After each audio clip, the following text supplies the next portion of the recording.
Belakangan ini, kayaknya di mana-mana orang ngomongin emas ya. Wajar sih, soalnya harganya baru aja mecahin rekor tertinggi sepanjang masa. Tapi pertanyaan besarnya, apa cerita yang kita dengar selama ini udah benar? Yuk, kita coba bedah bareng-bareng.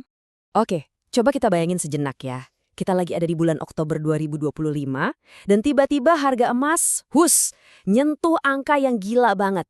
Rp2.250.000 per gram. Angka segini udah pasti jadi headline di mana-mana kan? Dan semua orang langsung heboh bertanya-tanya. Dan ini dia pertanyaan yang pasti langsung muncul di kepala kita semua. Wah, harganya meroket nih. Apa ini saatnya kita masuk, borong emas, biar dapat untung gede? Nah, hati-hati. Justru disinilah kesalahpahaman paling umum soal emas biasanya dimulai. Jadi gini, untuk benar-benar ngerti emas, kita itu perlu sedikit mengubah cara pandang kita. Jangan bandingin emas sama investasi yang naik turunnya cepet kayak saham atau kripto. Kita harus mulai lihat emas sebagai sesuatu yang, ya beda banget. Nah, di sini kelihatan jelas banget bedanya. Coba lihat, di satu sisi ada yang namanya investasi ya kan, kayak saham atau kripto. Tujuannya apa? Cari untung. Tapi ada risikonya. Di sisi lain ada tabungan. Tujuannya simpel, jaga nilai uang dengan risiko yang kecil banget atau bahkan nol. Nah, para ahli bilang, emas itu seharusnya masuk ke kolom yang kanan, kolom tabungan, bukan yang kiri. Jadi, poin paling pentingnya tuh ini.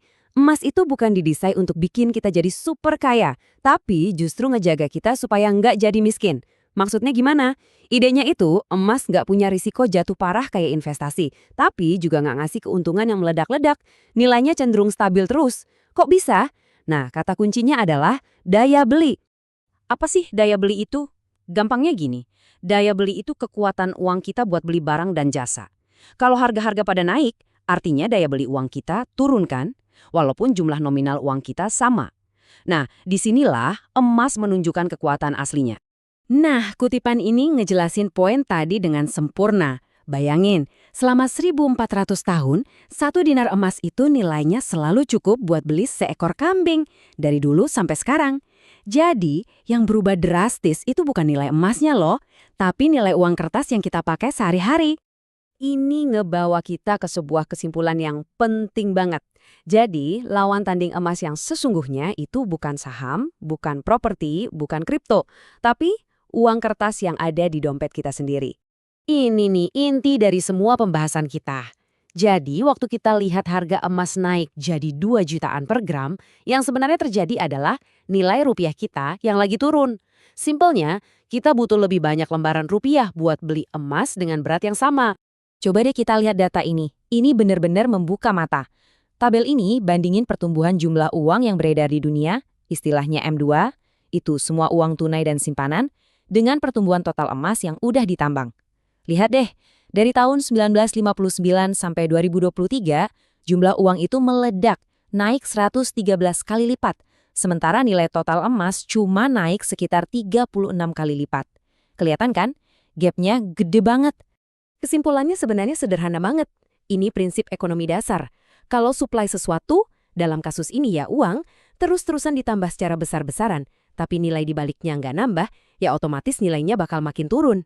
Nah, inilah yang kita kenal dengan nama inflasi. Nah, ada satu momen krusial nih dalam sejarah modern, yaitu tahun 1971. Jadi, sebelum tahun itu, dolar Amerika itu nilainya dijamin oleh emas fisik. Ada backupnya. Tapi setelah ikatan itu dilepas, boom, pemerintah di seluruh dunia jadi bisa cetak uang seenaknya tanpa ada batasan fisik lagi. Dan inilah yang bikin penurunan daya beli mata uang jadi makin cepat. Oke, sekarang kita geser ke perdebatan yang lebih modern. Kalau dibandingin sama aset digital yang lagi ngetren kayak Bitcoin misalnya, gimana sih posisi emas sekarang? Di sini kita bisa lihat perbedaannya dengan jelas. Bitcoin itu praktis banget, gampang dibawa-bawa, dan bisa langsung buat transaksi. Tapi lihat baris volatilitas, nilainya naik turunnya gila-gilaan. Nah, emas fisik kebalikannya. Agak repot kalau buat transaksi jumlah besar, tapi nilainya jauh lebih stabil.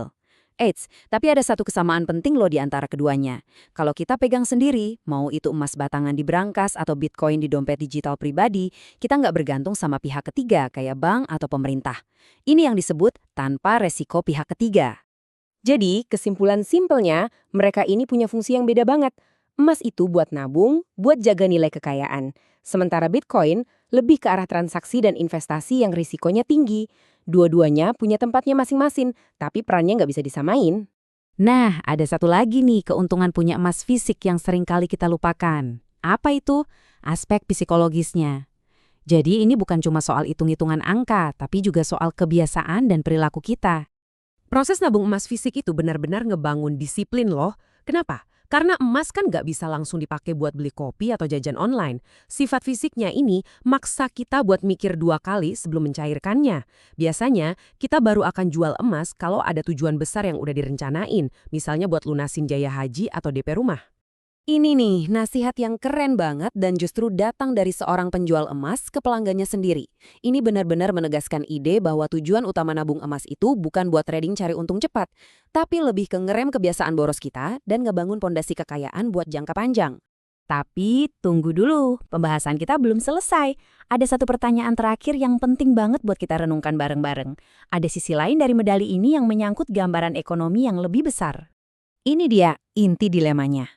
Emas itu pada dasarnya adalah aset yang non-produktif. Maksudnya, emas yang kita simpan di brankas itu ya cuma diam aja di sana.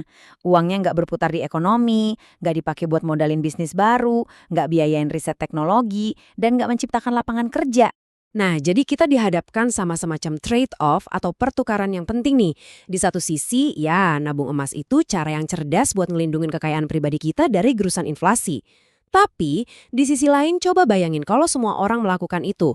Modal yang seharusnya bisa muter buat inovasi dan pertumbuhan ekonomi malah jadi terkunci dan nggak produktif. Ini dia pertanyaan pamungkasnya. Dan jujur, nggak ada jawaban yang gampang. Apakah menabung emas itu cara yang bijak untuk mengamankan masa depan kita? Atau jangan-jangan itu malah jadi rem buat mesin kemajuan ekonomi kita semua? Pertanyaan ini memaksa kita buat mikir lebih dalam soal peran uang dan investasi. Bukan cuma buat diri sendiri, tapi juga buat masyarakat luas. Jadi, gimana menurut Anda?